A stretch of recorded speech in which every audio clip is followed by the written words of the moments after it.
permits considered, you have to do it during the 60-day period, not before, not after. The only thing that they're obligated to do to look at are comments that are made during that 60-day period. And yeah, we're not going to shoot flares up in the air, but we will make noise, and whatever infrastructure of organizations we get involved, get connected, get on Facebook, friend Dusty Cole, do all those things. What say does the state have? Okay, so at this juncture, and that may change depending upon what pressure happens from the mayors, the EIS process is being driven by Whatcom County at this point. But there's also a federal component which is driven by the Army Corps of Engineers. And then there's also an element that's driven by Peter Goldmark, which has to do with the permitting of the pier, because that's separate from the rest of this, because the pier runs over our property, and it runs over our water. So that's a different approval process. Any one of those folks could say no.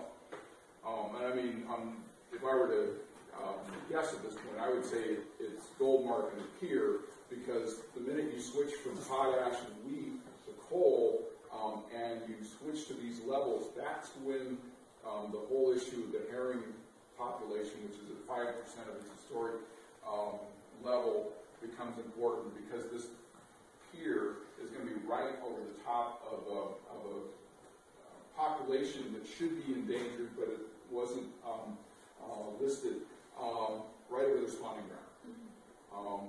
And this is sort of a food chain issue. Yeah, so you're right, it's a bad idea. So I'm not saying that anything good or bad or anything about the train.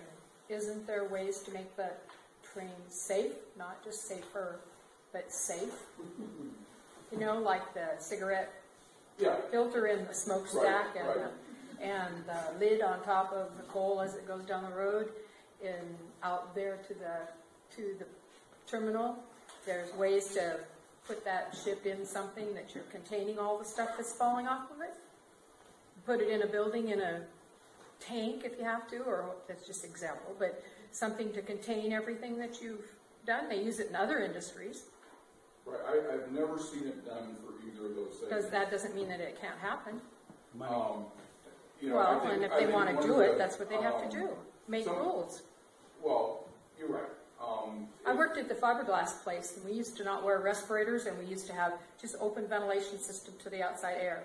And the EPA came, and WSHA came, and now we had smokestacks with filters in them.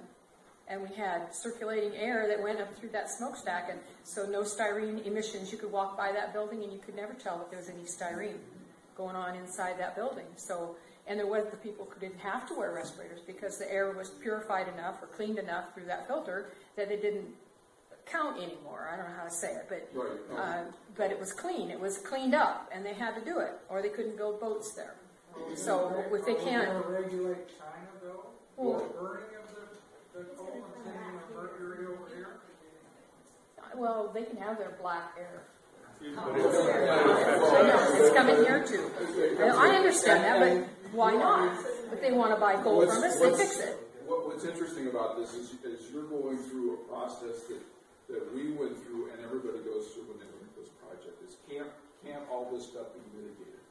You know, and it's well, the word can't only means won't, and what they won't do it is what you're saying. Yeah, I think that's true. I mean, the coal stuff is interesting. There are coal riots in Australia right now because it's a little different situation. They're hauling more coal. It's drier. It's windier. And they're basically standing in the middle of the tracks because they want them to cover those coal loads. And they're working on that sort of thing. There's an economics thing that's, let's see if I can encapsulate it here because it's a little bit on the complicated side. Somebody at the Mount Vernon thing said that coal that falls, or the coal dust that falls out of the trains is valuable. You know, why would these companies waste that coal? 3,000 miles of waste. Right. So it's and it's like 1 to 3% of the load is lost in transit. And the sort of response to that is this sort of economic principle of marginal return. So if it takes, I'm just pulling these figures out of the air, but I think, you know, they're defensible. If it takes 3 seconds to put a cover on one of those rail cars to save the 3% that they're going to lose during transit, that they pay the government $2 a ton for. So when they lose it, and they lose it on site, they've lost, you know, let's say 100 tons per car. They've lost 3 tons. That's $6.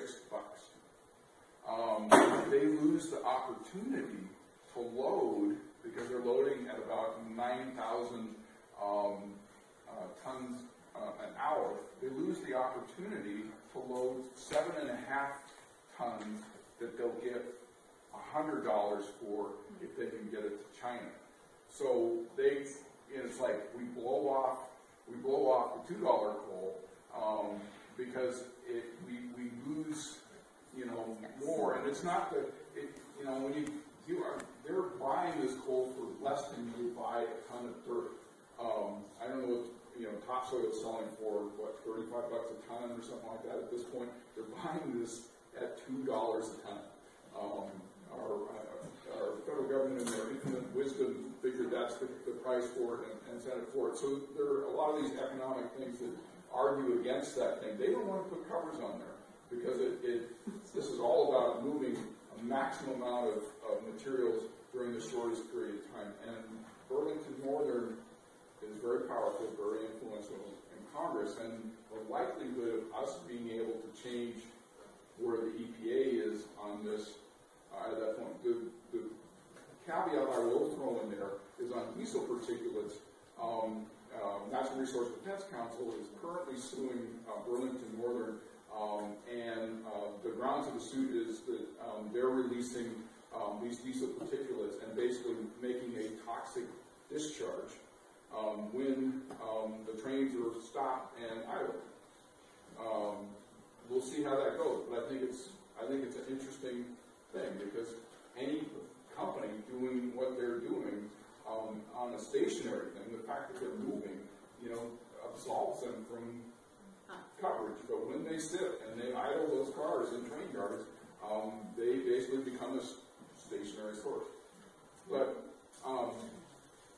do any of them have filters on it? Any of them have? Do the engines have filters and their smokestacks?